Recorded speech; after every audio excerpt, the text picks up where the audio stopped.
hablando y cerrando nuestra serie de secuestrados y vamos a estar hablando de secuestrados por la mentira. Y no estamos hablando de que somos unos mentirosos, sin embargo también vamos a comentar eso, sino vamos a estar hablando de las mentiras que decimos, pero principalmente las mentiras que nos creemos. Todos los que estamos aquí nos hemos creído una bola de mentiras. Y hay dos tipos de mentiras de las cuales vamos a estar conversando el día de hoy, y ahí están sus bosquejos. El primer tipo de mentira son las que decimos. Las mentiras que decimos. Algunos estamos secuestrados por completo en esta área de la mentira. Pareciera que no podemos decir siempre la verdad, sino que constantemente nos imaginamos o decimos cosas de más, o por quedar bien con los demás nos salimos del huacal hablando más de la cuenta y así diciendo algunas mentiritas, ¿no? Ahora, las mentiras que decimos, desde niños, usted y yo, nuestras mamás y nuestros papás nos decían que no seas mentiroso, ¿verdad? No digas mentiras.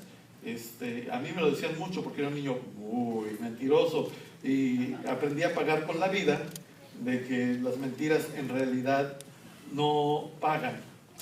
Pero a lo mejor usted me dice, Gerardo, yo no tengo problema en la mentira. A mí eso de decir mentiras no me queda. Pero yo quisiera leerles algunas cosas donde posiblemente usted se logre identificar con ellas. Por ejemplo, no dice mentiras, pero ¿qué tal las verdades a medias? ¿Verdad? Donde no decimos toda la verdad para que no se sepa por completo toda la verdad. Pero si usted no sabía decir verdades a medias, es decir mentiras. La segunda cosa es ¿qué tal cuando no cumplimos con las promesas que le decimos a nuestras cónyuges o a nuestros hijos? Sí, hijo, el fin de semana te lo prometo que vamos a jugar fútbol. Llega el viernes, llega el sábado, llega el domingo, llega el lunes y no fuimos a jugar fútbol. Te prometo que te voy a ir a ver jugar, nadar, patear. Y no llegamos. ¿Qué le decimos a tu esposa? Claro que sí, en 10 minutos llego a la casa. Ajá. Lo bueno es que tu esposa ya nos conoce y dice, eso quiere decir una hora. Se equivocó con un cero. Pero todo tipo de mentiras nos aventamos, ¿no? ¿Qué tal esta? Dile que no estoy. Clásica, ¿no? Nos hagamos a la gente y está tocando la puerta y tú atrás de la puerta.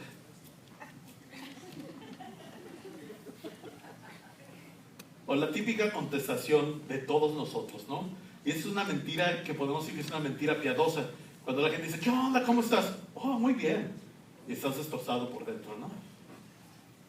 Hasta en las cosas más sencillas de la vida nos aventamos mentiras. ¿Qué tal cuando nos reportamos enfermos al trabajo, pero en realidad se nos pegaron las cobijas? Y luego llegamos y nos suspenden 2 días, ¿no? ¿Por qué? Por mentiroso, mano. Te enfermas cada semana los lunes. Pues cómo no, ¿verdad? Pero sabe, hay otro tipo y otro nivel de mentira, donde a lo mejor algunos de nosotros nos encontramos, ¿no? ¿Qué tal la infidelidad? La infidelidad es una trampa, es una mentira, y no nada más estoy hablando infidelidad en el matrimonio, sino, y ni siquiera también en el noviazgo, sino infidelidad en nuestras amistades. Dejamos de ser leales, se voltea a nuestro compañero, nuestro amigo y le damos de puñaladas en la espalda. Todo ese tipo de cosas es una mentira porque vivimos una hipocresía. Le damos una cara a la persona, pero se voltea y sale la cara real. Todas estas cosas son mentiras. ¿Qué tal la extorsión? Y no en el tema de un secuestro, sino la extorsión la usamos para obtener algunas cosas que nosotros queremos. A lo mejor en nuestros negocios, en la manera que hacemos negocios, extorsionamos a nuestros compradores con tal de que seamos nosotros los escogidos para la venta. Todas estas cosas son mentiras, porque en realidad no ofreciste el mejor precio, pero sí ofreciste la mejor lana para que te hicieran alguna compra. Y una muy común para todos nosotros es que fingimos apariencias. Le mentimos a la gente en nuestro estado social, en nuestro estado económico, en nuestro estado anímico. Vivimos vidas fingidas y constantemente vivimos en mentiras. Todos los que estamos aquí practicamos de una o alguna otra manera la mentira. El problema es que la mentira ocasiona 3 cosas principalmente: decepción, ira y heridas. Y aunque yo no voy a hablar mucho de este hábito, ya que hemos platicado bastante de los malos hábitos y cómo salir de ellos, yo sí quiero enfatizar algunas cosas, ¿no? La mentira puede destruir nuestro matrimonio, puede producir inseguridad en nuestros hijos, puede decepcionar a nuestros socios o nuestros patrones, y la mentira te puede llevar o me puede llevar a mí hasta prisión. Esto es lo delicado que es el usar incorrectamente nuestra boca a la hora de decir mentiras, ser tramposos. La verdad es que la Biblia nos dice que Dios no quiere que vivamos ninguna de estas consecuencias, y por ende nos dice lo siguiente: cuando ustedes digan sí y estén sus bosquejos, que sea realmente sí. Mira, voy a llegar en 10 minutos, que sean 10 minutos.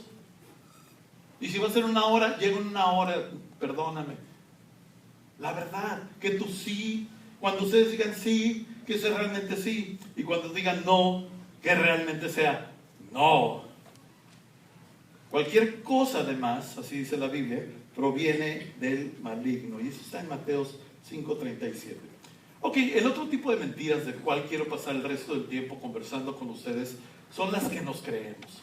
Las mentiras que usted y yo nos creemos. Y no me refiero a cuando somos engañados por una tercera persona o algún ser querido o algún patrón o algún comerciante o algún vendedor de carros. No estoy hablando de las mentiras, no estoy hablando de ese tipo de mentiras que nos creemos.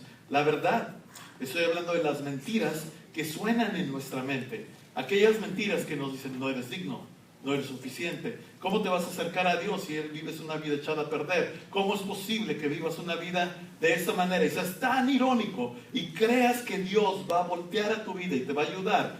¿Cómo es posible que tú creas que vas a poder cambiar y ser transformado? Ese tipo de mentiras son las mentiras a las que me quiero referir el día de hoy. Esa voz que nos condena y esa voz que nos acusa y esa voz que nos hace menos y que nos limita y que nos ata de manos y que nos mantiene secuestrados. Ese tipo de mentiras no viene de ninguna manera por Dios, de Dios. Ese tipo de mentiras viene directamente del infierno. Y la Biblia nos dice claramente en sus bosquejos, Juan 8:44, dice, hablando del diablo, que es mentiroso, y no solamente eso, sino que es el padre de todas las mentiras. Toda mentira no proviene de nuestra buena mente, no proviene de un buen corazón, no proviene de Dios, sino proviene directamente del infierno. Las que decimos y las que nos creemos, especialmente estas. Y antes de seguir adelante, es importante saber qué piensa Dios de la mentira. Si ya estamos hablando que es algo que daña nuestras vidas, ya sabemos que las mentiras no vienen de parte de Dios. ¿Qué es lo que piensa Dios de la mentira? Y Proverbios 6:16-19 dice, hay 6 cosas, y de aquí se han hecho muchas películas, ¿no? Que los 6 pecados, los 7 pecados abominables y tantas cosas, pero dice la cita bíblica que hay 6 cosas y hasta 7 que el Señor aborrece por completo. Número 1, los ojos altivos. O sea, aquellos que se creen demasiado, que nadie es digno de merecerlos, que siempre tienen la razón, que ellos deben de brillar por encima de los demás, etcétera, etcétera. Número 2, la lengua mentirosa. Ahí lo tienen. Número 3, las manos que asesinan a gente inocente. Número 4, la mente que elabora planes perversos. Número 5, los pies que corren ansiosos al mal. Número 6, interesante que se repite y se enfatiza este tema, el testigo falso y mentiroso. Y finalmente, número 7, el que provoca peleas entre hermanos. Y eso está en Proverbios 6:16-19. Pero qué interesante que en una cita donde dice 7 cosas abomina Dios, 2 de ellas son mentiras. Número 1, las mentiras que decimos, y número 2, las mentiras que decimos de otras personas. ¿Qué? Impresionante. Pero eso no es lo más impresionante de esta cita bíblica, sino Dios lo ve tan grave que lo compara con matar a una persona.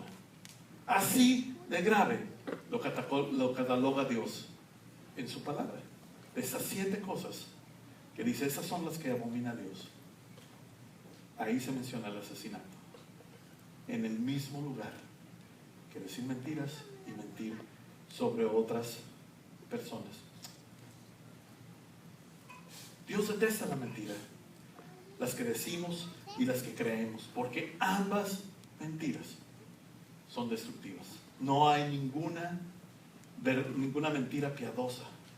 Todo lo que quiere decir piedad se supone que provoca algo bueno en nuestras vidas. No existe eso.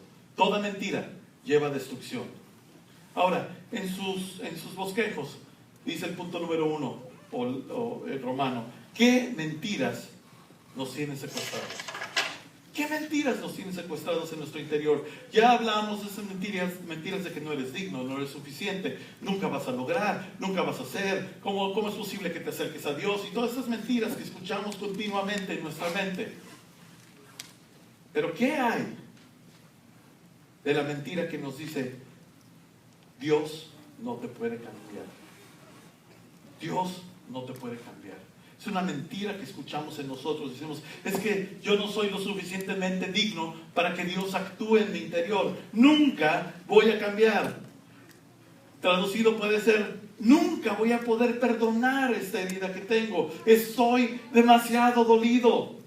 Siempre voy a tener temor. Así soy yo. Está en mi interior. Así me hizo Dios. Luego no las creemos, ¿no? El otro grado de mentira que decimos, nunca voy a poder dejar la pornografía, el alcohol, las drogas, Y, Z, mal hábito, jamás lo voy a poder lograr. No puedo controlar mi temperamento. Así soy yo.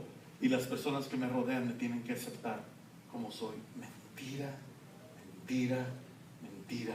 Cuando decimos que Dios no nos puede cambiar, nos estamos creyendo una mentira.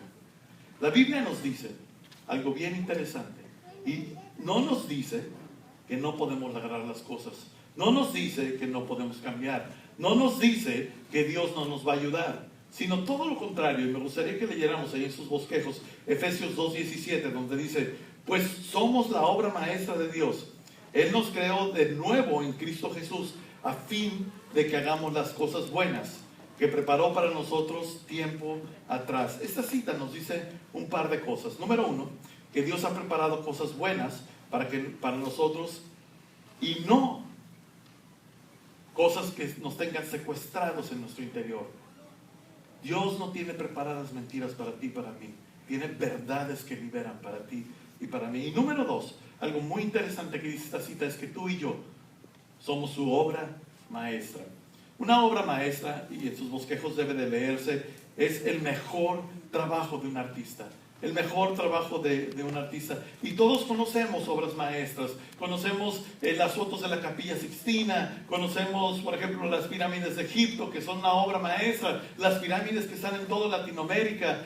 Obras arquitectónicas, pinturas, esculturas. Todos hemos visto alguna obra maestra. Y yo quisiera dar un ejemplo con una obra maestra que me llama mucho la atención, que siempre me ha gustado, y es un puente que está en la ciudad de San Francisco.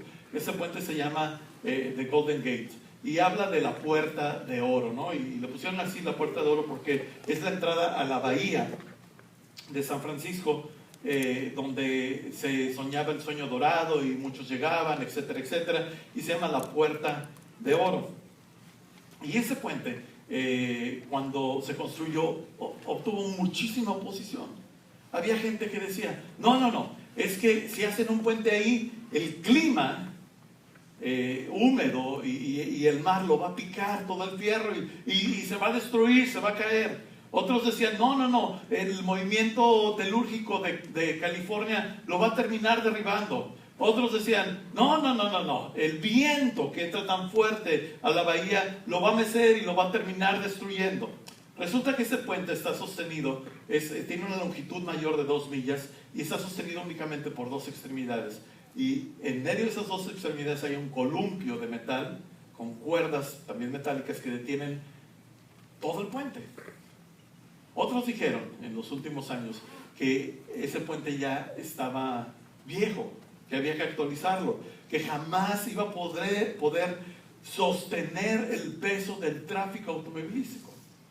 Cuando celebraron los 50 años de este puente, hubo 300,000 personas que fueron a celebrar el aniversario. Y todos, las 300,000, estaban encima del puente, y el puente tiene una curvatura así. y leí el reportaje que el puente se dio hacia abajo únicamente el 40% de su curvatura. Todos estaban nerviosos de que el puente se fuese a caer.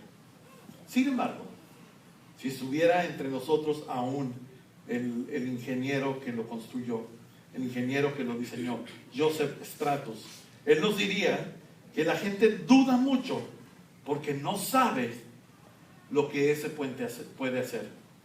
Él nos diría, yo lo diseñé y lo conozco perfectamente y sé cuáles son sus capacidades. Estas fueran las palabras de Joseph Stratus. Todos los demás estamos adivinando en lo que ese puente puede resistir o no puede resistir. Ninguno de nosotros sabe con precisión, con exactitud, ni siquiera tenemos la vaga idea de cuánto puede soportar. Pero ¿sabe una cosa? Lo mismo sucede en nuestras vidas. Así es nuestras vidas. Y en su bosquejo dice, solo quien nos creó conoce perfectamente nuestras capacidades. Tú no puedes conocer de lo que tú eres capaz, porque en realidad no te conoces, porque en realidad tú a ti mismo no te hiciste. Pero Dios que nos creó, Dios que nos formó, Dios que nos diseñó, Él dice, yo conozco tus capacidades y yo sé lo que yo puedo producir en tu vida. Y Dios dice que nosotros sí podemos dejar los malos hábitos, sí podemos dejar el temor, sí podemos dejar la mentira, sí podemos. Eso es lo que Dios dice. Pero Él dice que sí las podemos hacer cuando Él está habitando en nosotros. Si Cristo está con nosotros, en nosotros, todas las cosas nos son posibles. Todo cambio es posible con la fuerza interna que puede producir Dios en nuestras vidas. Esta es su promesa. Nosotros no conocemos nuestras capacidades, solamente Dios las conoce. Y Dios dice, sí puedes, nos los ha dejado por escrito. O sea, que nosotros tenemos que sintonizar nuestra voz en vez de estas mentiras que nos están atacando en la mente. Sintonizar nuestra mente, nuestro oído, nuestros ojos y nuestra vida en las verdades que Dios ha dicho que tú y yo podemos llevar a cabo. Segunda de Corintios 5, 17 al 18 debería decir ahí. Dice, eso significa que todo el que pertenece a Cristo se ha convertido en una nueva persona. La vida antigua ha pasado, una nueva vida ha comenzado. Y a lo mejor tú me dices, ¿sabes qué, Gerardo? Yo ya invité a Dios a que habite en mi interior. Ya acepté el regalo de Jesús hace unas semanas, que murió en mi lugar para que yo no tuviera que morir. Y ya invité a que Dios tome dominio y sea el gobernante de mi vida. Ya pertenezco a Cristo, pero sigo luchando para cambiar. No me es fácil. ¿Por qué, Gerardo? ¿Por qué no me es sencillo? Y la letra ahí en sus bosquejos dice, porque aceptamos la mentira. Aceptamos la mentira. Esa mentira de que así soy. Nadie me puede cambiar. Nunca podré cambiar. Y repetimos, ¿cómo vas a saber tú si no fuiste el que te creaste? Dios te creó y Él dice, sí puedes cambiar. Se cuenta la anécdota de un águila que nació en un gallinero. Y la aguilita pues fue creciendo entre gallinas y pollitos. Y aunque se veía pues que estaba medio defectuoso a comparación de las gallinas, se creía que era una gallina. Y creció en el gallinero, pero siempre esta gallina, que no era gallina sino era águila, volteaba hacia el cielo y veía las nubes y veía las aves majestuosas volando, unas alas gigantes. Y este pollito decía, esta gallina decía, qué bárbaro, qué animal tan precioso, qué increíble que puedan volar. Y entonces su mamá gallina le ponía sus aletas, déjenla viendo para arriba y cómase sus semillas del piso. Y el águila comiendo semillas en la tierra y dice, ¡ay, qué feo sabe esto!, ¿no? Y le veía los pies a las otras gallinitas y veía sus pies así como unas garras, ¡ay, salí defectuoso!, ¿no? Y veía sus picos de las gallinas así bonito y afilado, y veía su pico, nariz aguileña, y dice, qué feo estoy. Y vivía frustrado el pollito águila, ¿no? Pero un día, bajó un águila y se puso a conversar con esta águila. Y le dice, ¿qué estás haciendo aquí? Y dice, pues aquí nací, aquí crecí y aquí vivo. Y dice, pero si tú no eres una gallina. Y dice, ¿cómo que no soy? Claro que sí soy una gallina. Y entonces le dice la otra águila, pero ¿qué no te has dado cuenta de las alas que tienes? Y abre las alas, ¿no? Y dice, ve la longitud de tus alas. Esas no son unas alas de una gallina. Luego le dice, ve el pico que tienes, es un pico de cacería, es un pico para que te alimentes bien. Ve las patas que tienes, las garras que te han crecido, es para poder ser un cazador. ¿Qué no te has dado cuenta que tú, cuando volteas al sol, puedes ver a través de la luz que deslumbra a los demás? Tú no eres una gallina, eres un águila. Y me gusta mucho este ejemplo porque ejemplifica nuestra vida espiritual. Creemos que nosotros somos unas gallinas espirituales. Nos creemos las mentiras de que no podemos cambiar, que nuestra vida no puede ser transformada, que nuestros malos hábitos no los podemos dejar, que siempre vamos a vivir en temor, que siempre vamos a vivir heridos, que siempre vamos a estar amargados. Creemos estas mentiras. Cuando Dios nos dice, no eres una gallina, eres un águila, yo te creé para que crecieras en libertad, no solamente que tuvieras vida eterna en el cielo, sino que tuvieras vida plena en la tierra.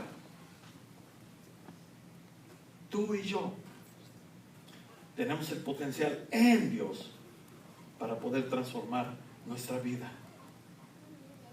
No hemos entendido, no hemos abrazado la idea que en Cristo somos una nueva persona, que el pasado y lo que hayamos hecho atrás se ha quedado atrás y que a partir del momento que hemos decidido vivir con Dios, en Dios, por Dios y con Cristo en nosotros, nuestra vida es completamente nueva. Tenemos una nueva oportunidad y podemos hacer cosas completamente diferentes que antes no podíamos hacer.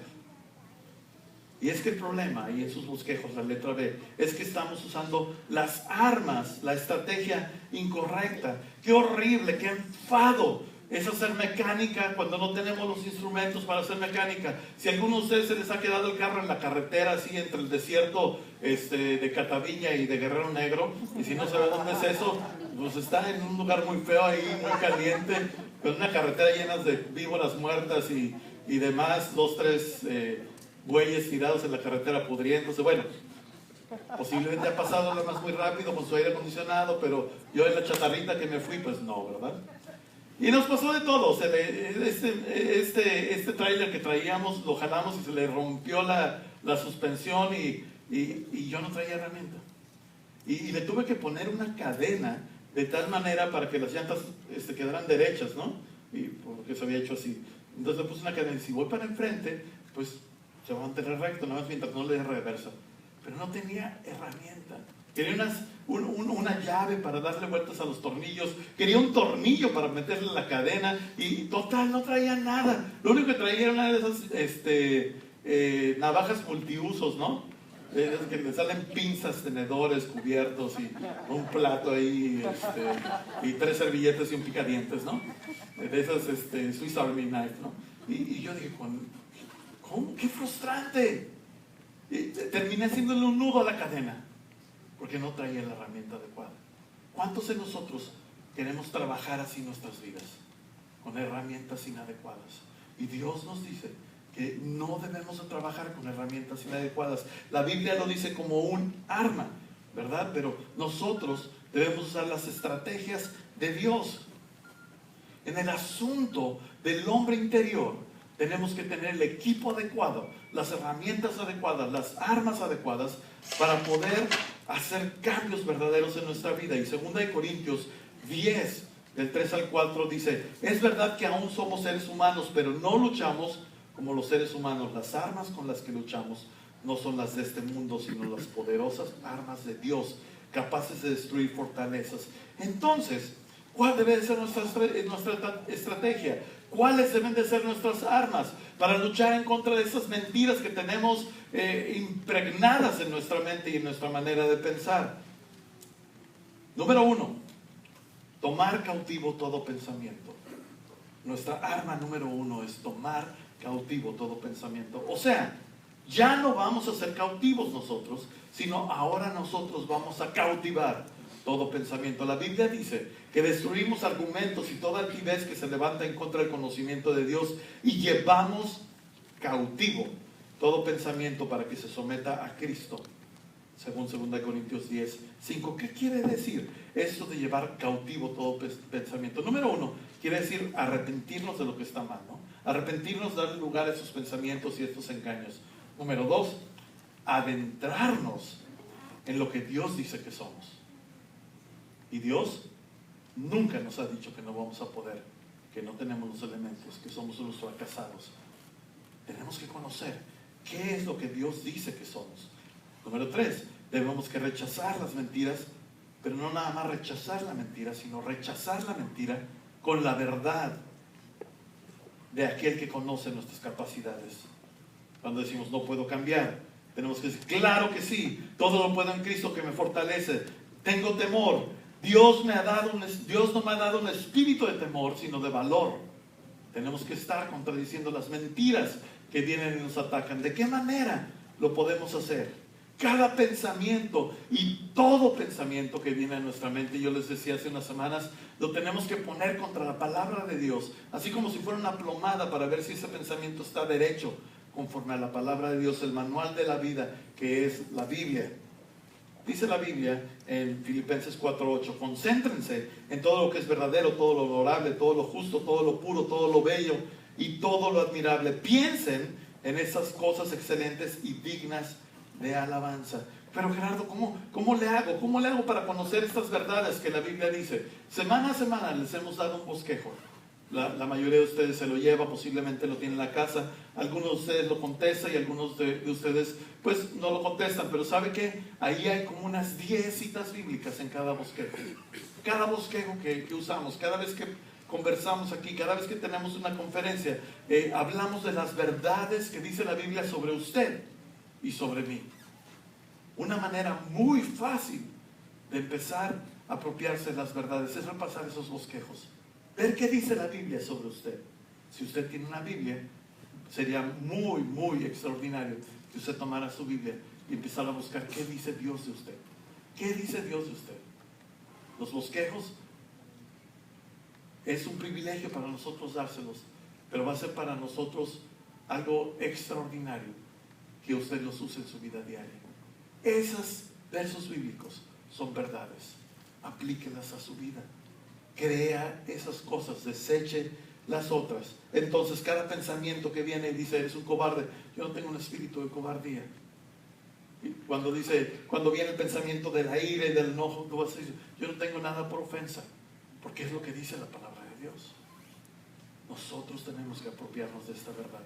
La segunda cosa que vamos a hacer, y precisamente iniciaba hablando de esto en la última frase que usé, es que tenemos que hablar verdad. ¿Qué es eso de hablar verdad? La Biblia nos dice que la lengua puede traer vida o muerte. Los que hablan mucho cosecharán las consecuencias. Es importante entender qué quiero decir con esto o qué quiere decir esto. No estoy hablando de cosas tan importantes como pensar la verdad o conocer la verdad o memorizar la verdad. Aunque esas cosas son súper importantes, de nada nos sirven si no hablamos la verdad, si no está en nuestras bocas la verdad. La Biblia nos dice, y no está en sus bosquejos, está en Mateo 15:11, si usted lo quiere apuntar ahí. Mateo 15:11 dice, no lo que entra en la boca contamina al hombre, mas lo que sale de la boca, eso contamina al hombre. La connotación aquí es que todo lo que decimos afecta a nuestro interior, ya sea para bien o para mal. Toda palabra que usted dice o edifica su vida o destruye su vida. De la misma manera que edifica o destruye a los demás, así también afecta a nuestras vidas. Dice la Biblia que las palabras de mi boca y la meditación de mi corazón sean de tu agrado, oh Señor, mi roca y mi redentor. Nuestra boca es una fuente o de vida o de muerte para ti y para las personas que están a tu lado. Ahora, hablar la verdad no quiere decir que yo voy a hacer que haya cosas que se aparezcan en mi vida. No voy a hablar palabras para aparecer un carro, ¿no? Yo no digo, lo declaro, lo reclamo, lo pongo y lo impongo y mi trabajo tienes, ¿no? No funciona así. No estamos hablando de eso. Estamos hablando de confesar la verdad, hablar la verdad de la palabra de Dios para llenarte de ella, para que a través de esto le des lugar a la verdad en tu vida, y estamos en tus bosquejos, darle lugar a la verdad, llenarnos de la verdad, llegar a creer la verdad y actuar entonces conforme a la verdad.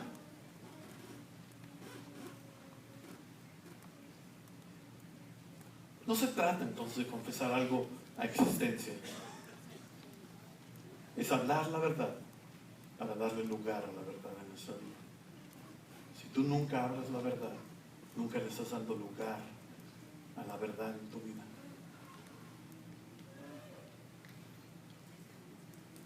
La verdad tiene que estar en nuestras bocas. La verdad, una vez que esté en nuestras bocas, va a estar también en nuestro corazón. Nuevamente les digo, su bosquejo está lleno de esta verdad. Guardemos esta verdad, hablemos esta verdad. Número 3, no debemos rendirnos. La mayoría de nosotros tomamos una decisión aquí el domingo y decimos, ya, yo pudiera decir, ya, me voy a poner a dieta, todos conmigo a bajar de peso y poner cuadritos en el estómago en vez de rayitas, ¿no? Sí, yo vi. Y resulta que a la semana se nos atravesó una taquería y nos las acabamos, ¿no? Todos vamos a tener fracasos, todos vamos a tener caídas. En esta iglesia no predicamos que somos perfectos, sino que cada día caminamos a ser mejores personas. Y me encantaría decirles que todos los que estamos aquí, en todos los propósitos que nos hemos puesto y las decisiones que hemos tenido, desde ese día vamos a ser unos perfectos triunfadores en estas áreas. Pero en realidad sí eres un triunfador. Vas a estar en una lucha y posiblemente 2 o 3 veces vas a tener un resbalón. Pero eso no te hace que no estás caminando hacia la perfección, hacia ser mejor. No debemos rendirnos. Colosenses 1:29, ahí en sus bosquejos dice, es por eso que trabajo y lucho con tanto empeño, apoyando en el gran poder de Cristo que actúa dentro de mí. Las luchas, pues, cuando se nos viene a la mente la lucha, se nos viene a la mente algo así medio no muy bueno, ¿no? Vemos acá a un señor muy grandote o muy gordote volando así, que le cae encima a otro y luego que agarra una silla y se la azota en la cara, y que ese otro lo agarra de los calzones y lo avienta al auditorio, donde le cae encima a 3 de los que están ahí en el auditorio, y luego que se arrancan los pelos y vemos tantas cosas cuando se nos viene a la mente la cuestión de la lucha, que no ilustra perfectamente lo que estamos hablando. Pero cuando esos versos se escribieron, la lucha era una práctica grecorromana, por decirlo así, por eso se llama la lucha grecorromana, una lucha donde 2 personas verdaderamente están cuerpo a cuerpo, tratándose de vencer el uno al otro y dejarlo en una posición tan débil o tan vulnerable que el otro termina rindiéndose. Pero en ese tipo de luchas las 2 personas desgastan por completo su cuerpo, desgastan su energía, sus brazos llega el momento que se llenan de ácido láctico y es un ardor que quema, están sudando por completo, están cuerpo a cuerpo tratando de empujarse y tratando de hacer caer al piso a la otra persona. De hecho, la palabra lucha viene del griego agón, donde viene la palabra agonía. Ese es el tipo de lucha que se refiere a esta cita bíblica. Cuando nosotros luchamos sin rendirnos, hasta donde hay verdadero ese ardor, esa pasión, ese que no voy a soltar esta situación, voy a seguir adelante, voy a seguir empujando, voy a triunfar sobre esta situación.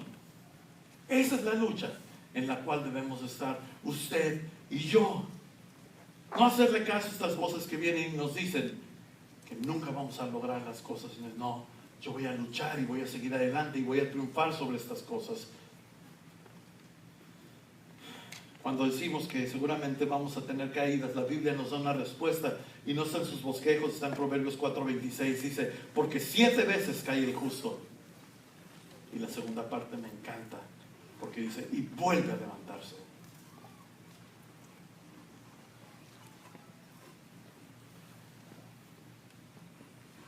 La última cosa sobre este punto de no rendirnos es quitar los ojos del pasado. Cuando iniciamos esta iglesia hablamos de una serie que se llama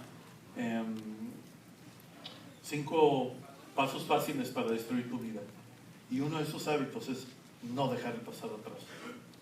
A partir de Cristo Dios te ha perdonado de toda tu vida pasada.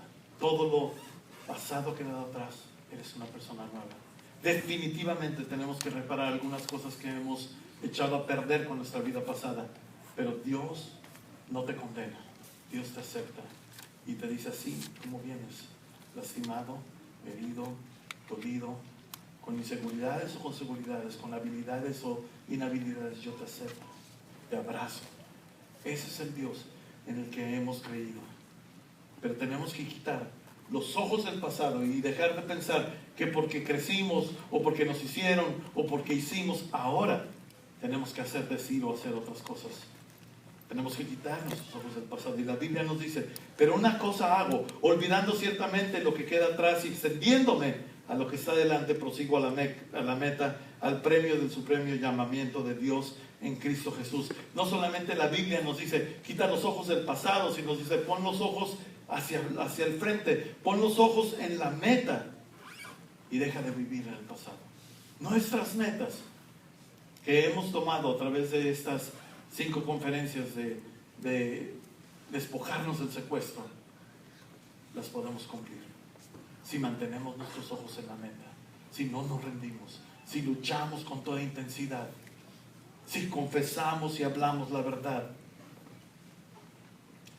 Lo último que quiero decir es una cita que está ahí al final de sus bosquejos, en 1 Corintios 9, 23 al 27, dice: ¿no saben que en la carrera todos los corredores compiten, pero solo uno obtiene el premio? Corran pues, de tal modo que lo obtengan. Todos los deportistas se entrenan con mucha disciplina. Ellos lo hacen para obtener un premio que se echa a perder. Nosotros, en cambio, por uno que dura para siempre. Así que yo no corro como quien no tiene meta. No lucho como quien da golpes al aire. Aquí Pablo nos está diciendo que la vida es una carrera y que cada uno de nosotros tenemos que correr esa carrera, pero buscando ganar. Dios quiere que tú y yo corramos para ganar. Nunca jamás que corramos para fracasar. Tú y yo estamos destinados para ganar en nuestros hábitos, para ganar en nuestras inhabilidades, para ganar a la mentira, para ganar al temor, para ganar a nuestras emociones. Tú y yo hemos sido diseñados para ganar, pero tienes que correr para ganar. Correr para ganar es hablar la verdad, no rendirnos, luchar con intensidad, quitar los ojos del pasado. Quiero retarte a que decidas hoy correr para ganar. A lo mejor tú dices: ¿sabes qué, Gerardo? No comprendo mucho de lo que dices. Lo único que comprendo es que sin la ayuda de Dios yo no puedo ganar esta carrera. No puedo ganarle a mis hábitos, no le puedo ganar a mis emociones. Pues si tú piensas que solamente con la ayuda de Dios lo puedes lograr, estás en lo correcto. Solamente con Dios podemos superar estas cosas y dejar de creernos la mentira del no poder. Mucha gente confiesa diciendo: voy a lograr, voy a hacer, voy a subir, voy a bajar, y mentalidad positiva, y qué suave que tiene mentalidad positiva. Yo creo en la mente positiva, pero no es suficiente pensar bien. Necesitamos esa presencia de Dios que nos impulsa y que pone gasolina en nuestras vidas para poder hacer bien. No solamente desear bien, sino hacer bien las cosas. Si tú quisieras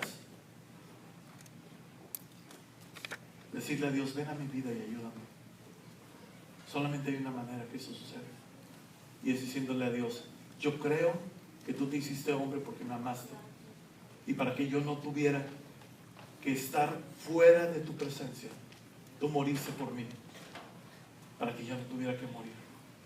Lo único que tú dices es: gracias, Dios, acepto ese regalo que tuviste por mí, que regalaste tu vida para que yo no tuviera que morir. Y le decimos: ven, habita en mi vida, me he equivocado 1000 veces, perdóname y hazme una nueva persona.